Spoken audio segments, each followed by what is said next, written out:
A paz de Cristo, meus amados, que Deus abençoe sua vida, sua casa, sua família, em nome de Jesus. Que a mão do Deus Todo-Poderoso esteja sobre você, te guardando, te protegendo e te livrando de todo o mal. Estamos aqui para mais um dia de jornada em busca da plenitude do Espírito Santo de Deus. E eu quero já estar convidando você, se você não é inscrito no canal, se inscreva, curta esse vídeo, compartilhe. Estamos aqui diariamente, sempre um vídeo sendo lançado para edificar o seu coração. Amém? Então, vamos para o vídeo de hoje. Vem!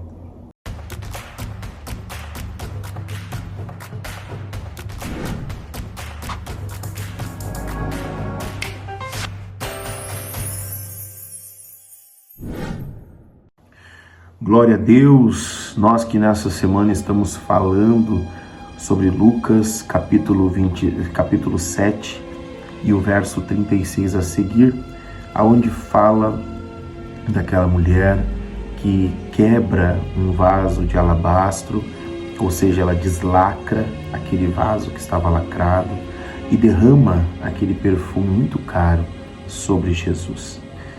O texto está do verso 36 até o verso 50, deixa eu confirmar aqui, até o verso 50, exatamente, até o verso 50. E ali então conta aquela história. O texto começa dizendo assim: um fariseu convidou Jesus para jantar. Jesus foi até a casa dele, sentou-se para comer. Naquela cidade morava uma mulher de má fama. Ela soube que Jesus estava jantando na casa do fariseu. Então pegou um frasco feito de alabastro, cheio de perfume, e ficou aos pés de Jesus por trás. Ele chorava, ela chorava, e as suas lágrimas molhavam os pés dele. Então ela os enxugou com os seus próprios cabelos. Ela beijava os pés de Jesus e derramava o perfume neles. Eu quero ressaltar aqui hoje uma coisa que é muito importante. Como nós temos a capacidade de transformar ambientes, como as nossas posturas e decisões, elas têm poder de mudar situações. Quando eu olho para essa mulher, eu vejo, a Bíblia diz que ela era uma mulher pecadora, e que se a Bíblia fala que ela era uma mulher pecadora, logo ela aponta para o fator de os pecados daquela mulher serem pecados conhecidos naquele lugar. E a Bíblia diz que ela fica sabendo, obviamente, que Jesus está na casa de um fariseu, e ela vai ao encontro de Jesus, mesmo na casa do fariseu. Mesmo sabendo que naquele lugar ela ia ser julgada, mesmo sabendo que naquele lugar ela não ia ser bem-vinda, sabe? Haviam várias razões para ela não estar naquele ambiente. Mas ela se preocupou somente com a razão que fazia com que ela devesse estar ali, Jesus. Ela focou em Cristo. E quando ela focou em Cristo, é como se todo o resto na sua volta fosse apagado. É como se todo o resto já não tivesse relevância. Por quê? Porque ela estava ali com um propósito: a busca da plenitude do Espírito. Ter ou alcançar a plenitude do Espírito está diretamente relacionado à compreensão de propósito. Está diretamente relacionado a você ter foco. Quando você tem foco, quando você tem propósito, você elimina aquelas coisas que, de certa forma, são pedras de tropeço na sua vida. Eu quero aqui, se eu puder hoje aqui, te dar um conselho e de alguma forma trazer uma palavra de alinhamento sobre a sua vida. Elimine as pedras de tropeço da sua vida. Elimine, e quando eu digo elimine da sua vida, eu não estou nem dizendo que você precisa tirar da sua vida. Se você puder tirar da sua vida, perfeito. Mas tem coisas que não vão sair. Você simplesmente tem que agir como se aquilo não tivesse relevância. Sabe? Tem coisas que não adianta. Não dá para se preocupar com o que os outros vão pensar. Tem coisas que não dá. Se o teu foco está em Jesus. E eu não estou dizendo aqui que a nossa fama não é importante, não. É importante a maneira que as pessoas nos enxergam. Mas isso não pode estar acima do nosso olhar para Cristo. Essa mulher olhou para Jesus e ela não quis saber onde ela estava, ela não quis saber quem era a dona da casa, ela não quis saber o que ia acontecer, ela não quis saber o que eles iriam falar. Ela tão somente foi ao encontro de Jesus e fez o que tinha que ser feito. Adorou.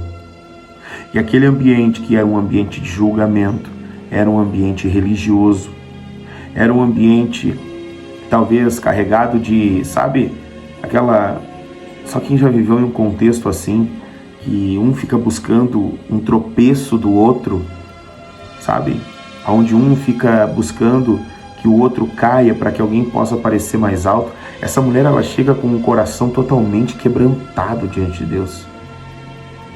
Essa mulher, ela traz um coração que não queria saber de mais nada senão de adorar a Jesus. Haja visto que o próprio Jesus disse: Simão, eu entrei na tua casa, nem água tu me deu. Essa mulher está ungindo, chorando, está secando meus pés com os próprios cabelos. Você está entendendo isso? Aquela mulher chorava, ela tinha um coração quebrantado. Ei, meu amado, deixa eu te dizer uma coisa. Volte a ter um coração quebrantado. Se você não consegue mais chorar, se você não consegue mais se emocionar com a palavra, alguma coisa está errada com a sua fé. E que essa constatação, ela sirva como um alerta para que você possa buscar mais a presença de Deus. Sabe uma coisa que me chama a atenção? É que esse texto que nós lemos em Lucas capítulo 7, existem situações muito semelhantes em todos os outros evangelhos. Marcos relata uma situação semelhante, Mateus relata uma situação semelhante e João também relata uma situação semelhante. Na verdade, são 4 situações, ou melhor, são 3 situações. Lucas relata o texto que nós estamos lendo, é uma história. João relata uma outra história que acontece em Betânia, na casa de Lázaro, onde Maria, a irmã de Lázaro, faz algo muito parecido. E Mateus e Marcos, eles relatam uma outra história, que é uma outra situação que é muito parecida. Mas eles estão na casa de um outro homem chamado Simão, o leproso. A mulher não é identificada e naquela ocasião os discípulos, eles condenam a ação da mulher. Dizem: puxa, todo esse dinheiro poderia ser dado aos pobres. Mas sabe o que é uma coisa? Aqueles discípulos, eles estavam com o olho voltado para valores equivocados.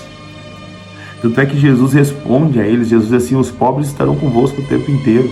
Essa passagem de Mateus e de Marcos, ela acontece pouco tempo antes da crucificação de Jesus. Assim também como a de Betânia, lá em João. São momentos que antecedem a crucificação de Jesus. E aquela mulher, ela unge não os pés de Jesus. A de Mateus e Marcos, ela unge a cabeça de Jesus.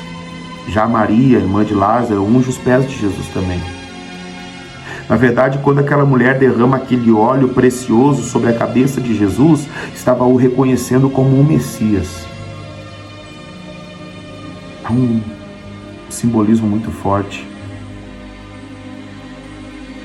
O certo é que todas elas quebraram seus vasos e derramaram perfume caro aos pés de Cristo.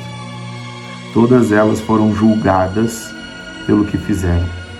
Na passagem de Maria, irmã de Lázaro, o próprio Judas condena ela, dizendo: esse dinheiro podia ter sido dado aos pobres. Escute o que eu vou dizer para você. Não foi a mesma mulher, não foi o mesmo momento, não foi o mesmo lugar, mas foi o mesmo Jesus, que sempre recebe quem está disposto a quebrar o vaso e derramar sobre ele um coração quebrantado. Deus está pronto para receber as tuas lágrimas e para receber o perfume que você exala do seu coração. Eu quero orar por você hoje. Pai, nós oramos, nós te glorificamos, nós te exaltamos. Obrigado, Jesus, por este dia, obrigado, Pai, por este tempo.